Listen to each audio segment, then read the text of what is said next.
दुनिया का सबसे बड़ा हिंदू मंदिर। यहाँ भगवान विष्णु रंगनाथ के रूप में विराजते हैं, शेषनाग पर लेटे शयन मुद्रा में। उनका यह रूप बेहद अद्वितीय है। भगवान यहाँ पूर्व दिशा की ओर मुख करके विराजमान है। मान्यता है कि ईश्वर ने स्वयं इस स्थान को अपना धाम चुना था। भगवान विष्णु के 108 सबसे पवित्र तीर्थ स्थलों को दिव्य देशम कहा जाता है और उनमें सबसे प्रमुख और प्रथम स्थान इसी मंदिर का है। यूनेस्को ने इसे अपनी टेंटेटिव वर्ल्ड हेरिटेज लिस्ट में शामिल किया है और यह दुनिया का सबसे बड़ा सक्रिय हिंदू मंदिर भी माना जाता है। तमिलनाडु के तिरुचिरापल्ली में कावेरी और कोल्लिदम नदियों के बीच बसे एक द्वीप पर खड़ा है श्री रंगनाथ स्वामी मंदिर।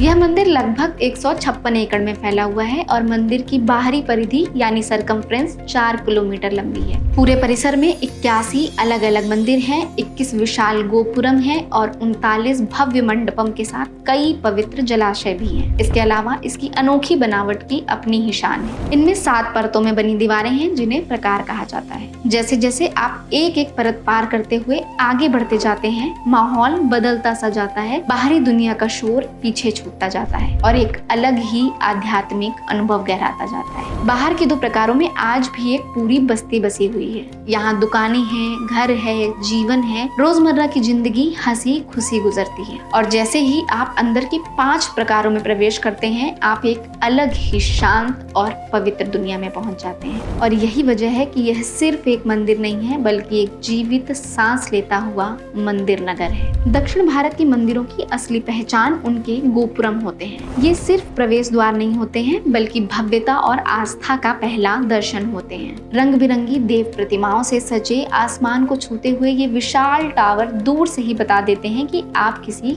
खास जगह के नजदीक पहुंच रहे हैं। श्री रंगनाथ स्वामी टेम्पल में ऐसे कुल 21 गोपुरम हैं और सबसे दिलचस्प बात यह है कि जैसे जैसे आप इन गोपुरम के अंदर जाते जाते हैं, ये छोटे होते जाते हैं। मानो पूरी संरचना आपको धीरे धीरे परत दर परत भगवान के करीब ले जा रही है। और इन सभी के बीच सबसे भव्य है राजगोपुरम।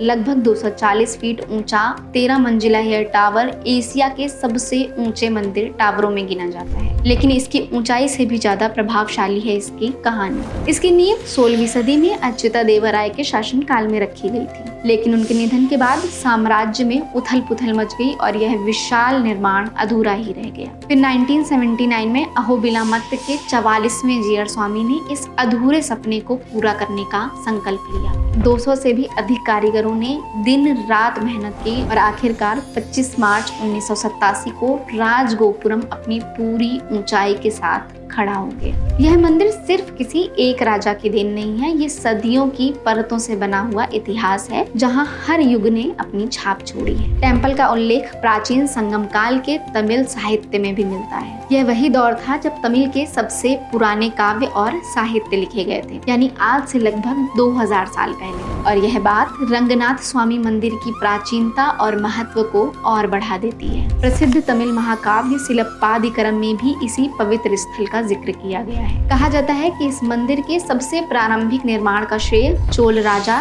धर्मवर्मा को जाता है, लेकिन उस समय कावेरी नदी की बाढ़ ने इस मंदिर को बहुत नुकसान पहुंचाया। इसके बाद चोल शासक किल्ली वल्वन ने इसे दोबारा बनवाया और इसी तरह यह मंदिर एक राजवंश से दूसरे राजवंश पहुंचता गया। चोल, पांड्य, होयसला और विजयनगर। हर राजवंश ने इसमें कुछ बदला, कुछ जोड़ा और अपनी पहचान यहाँ छोड़ दी। शिलालेखों के अनुसार पांड्य राजा जातावर्मन ने मंदिर के रंग विमान को सोने से मढ़वाया था, एक ऐसा कार्य जिसने मंदिर की भव्यता को और बढ़ा दिया। होयसला राजाओं ने अपनी विशिष्ट कला शैली में मंदिर में मूर्तियां और मंडप बनवाए, जबकि विजयनगर साम्राज्य ने इसे अपनी स्थापत्य महत्वाकांक्षा का प्रमुख केंद्र बना दिया। आज इस मंदिर में 800 से भी अधिक शिलालेख मिल चुके हैं जो 9वीं सदी से 16वीं सदी तक के इतिहास को दर्ज करते हैं। आर्कियोलॉजिकल सर्वे ऑफ इंडिया ने इन शिलालेखों पर एक विस्तृत अध्ययन भी प्रकाशित किया। आपके मन को शांति देने वाले इस पवित्र मंदिर ने अपने पुराने समय में कई कठिन दौरों का भी सामना किया था। 1311 ईस्वी में मलिक कफूर, जो अलाउद्दीन खिलजी का सेनापति था,